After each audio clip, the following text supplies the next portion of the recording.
nature stands formidable in all her beauty and purity, providing us with a mirror in which we can view our own lives. Within nature, we can sense our own humanity. Through the centuries, nature has continued to inspire the human mind and led poets to reflect their emotions in their own unique style. Let us explore the work of a few noted English poets and see nature through their eyes.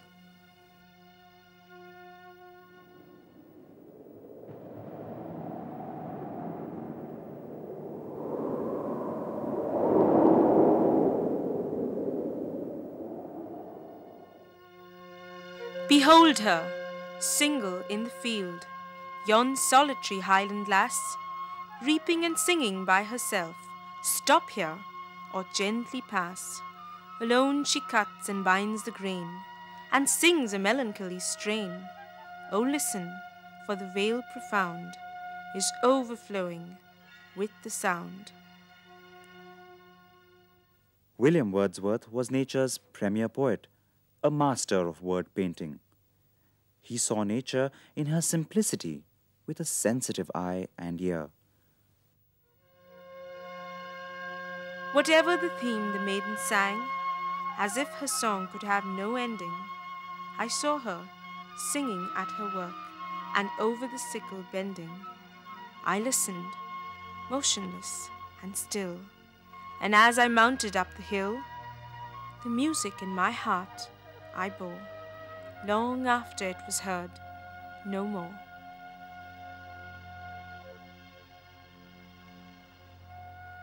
A true romantic, not only do his poets bring vivid images of scenic beauty, but also the sound with metaphors and personification that conjures up beautiful pictures, celebrating nature to the fullest, as in Daffodils.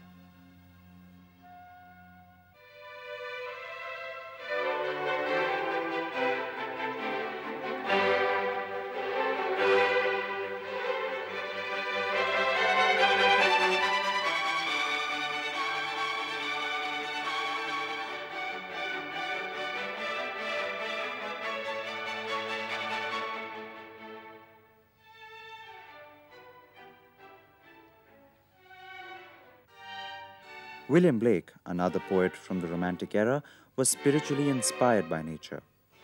He saw spiritual presence in the earth and the air around him, all concerned with his fate or that of his friends. With happiness stretched across the hills, in a cloud that dewy sweetness distills, with a blue sky spread over with wings, and a mild sun that mounts and sings, with trees and fields full of fairy elves, and little devils who fight for themselves, with angels planted in hawthorn bowers, and God himself in the passing hours. Blake saw spirituality even in all of God's creations, as in Tyger, one of his most famous poems. Tyger, Tyger, burning bright, in the forest of the night, what immortal hand or eye could frame thy fearful symmetry? In what distant deeps or skies burnt the fire of thine eyes? On what wings dare he aspire? What the hand dare seize the fire? Spring, summer, fall, winter. Nature presents a unique face with every season. John Keats' passion for beauty works through an aesthetic organism of extraordinary delicacy and power, which gives his poetry a sensuous richness. Ode to Autumn presents various aspects of the season, like the fullness, softness, and its ripeness. Who hath not seen thee oft amid thy store? Sometimes whoever seeks thee abroad may find thee sitting careless on a granary floor, thy hair soft lifted by the winnowing wind, or on a half-reaped furrow sound asleep, drowsed with the fumes of poppies, while thy hook spares the next swath and all its twined flowers. And sometimes, like a gleaner, thou dost keep steady thy laden head across a brook, or by a cider press with patient look, thou watchest the last oozings, hours by hours. All that humanity feels can never be more than just one part of the huge soul of nature. This light-hearted verse by Anne Bronte brings out a sweet and sincere pathos of its own. My soul is awakened, my spirit is soaring, and carried aloft on the wings of the breeze. For above and around me the wild wind is roaring, arousing to rapture the earth and the seas. The long withered grass in the sunshine is glancing, the bare trees are tossing their branches on high. The dead leaves beneath them are merrily dancing, the white clouds are scudding across the blue sky. In the Victorian era, women poets like Christina Rossetti took inspiration from nature's beauty and compared it with human emotions. I feel no spring, while spring is well nigh blown. I find no nest, while nests are in the grove. Woe's me for mine own heart that dwells alone, my heart that breaketh for a little love. While golden in the sun rivulets rise and run, while lilies bud, for springtide is begun. Poets love to play with nature by portraying animated versions of nature to amuse children and trigger dreams in their little minds, as in the telltale Cuckoo and the naughty Jack Frost. The cuckoo is a telltale, a mischief-making bird. He flies to east, he flies to west, and whispers into every nest the wicked things he's heard. He loves to spread his naughty lies and laughs about it as he flies. Cuckoo, he cries, cuckoo, cuckoo, it's true, it's true. Look out, Jack Frost is about. He's after our fingers and toes. And all through the night the gay little sprite is working when nobody knows. He'll climb each tree, so nimble is he. His silvery powder he'll shake. To windows he'll creep, and while we're asleep, such wonderful pictures he'll make. Across the grass he'll merrily pass, and change all its greener to white. The home he will go and laugh, ho, ho, ho, what fun I've had in the night.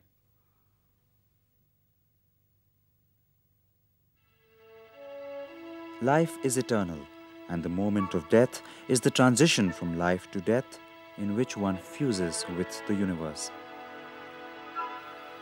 Whose woods are these? I think I know. His house is in the village, though. He will not see me stopping here to watch his woods fill up with snow. Robert Frost's factual description suggests a journey towards death. His delights in contemplating the woods filled up with snow seems a mysterious involvement with the beautiful, cold world of death. The woods are lovely, dark and deep. But I have promises to keep, and miles to go before I sleep, and miles to go before I sleep.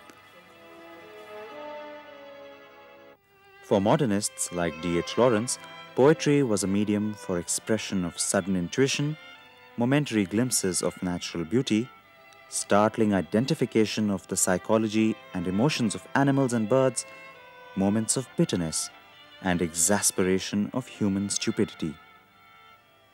He follows no rules of rhyme, in fact uses free verse, which allows the poem to develop its own rhythm. A snake came to my water trough on a hot, hot day, and I in pajamas for the heat, to drink there. in the deep, strange scented shade of the great dark carob tree, I came down the steps with my pitcher, and must wait, must stand and wait, for there he was at the trough before me. He reached down from a fissure in the earth wall in the gloom, and trailed his yellow-brown slackness soft-bellied down over the edge of the stone trough, and rested his throat upon the stone bottom, and where the water had dripped from the tap in a small clearness.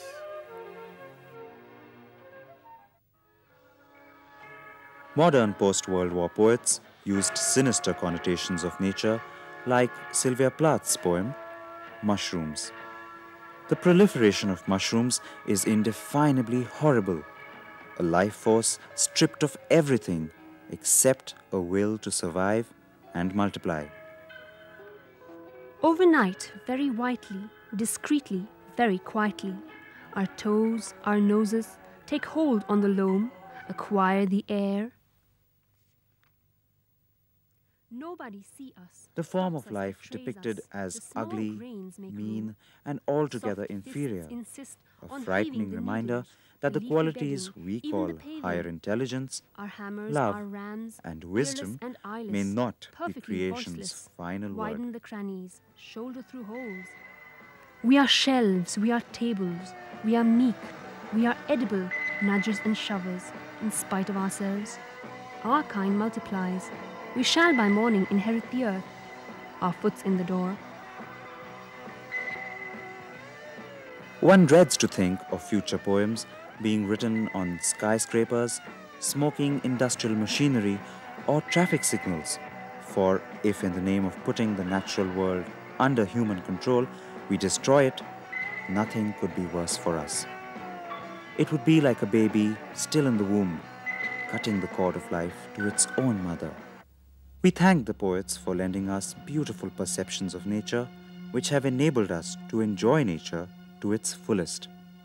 What is this life, if so full of care, we have no time to stand and stare.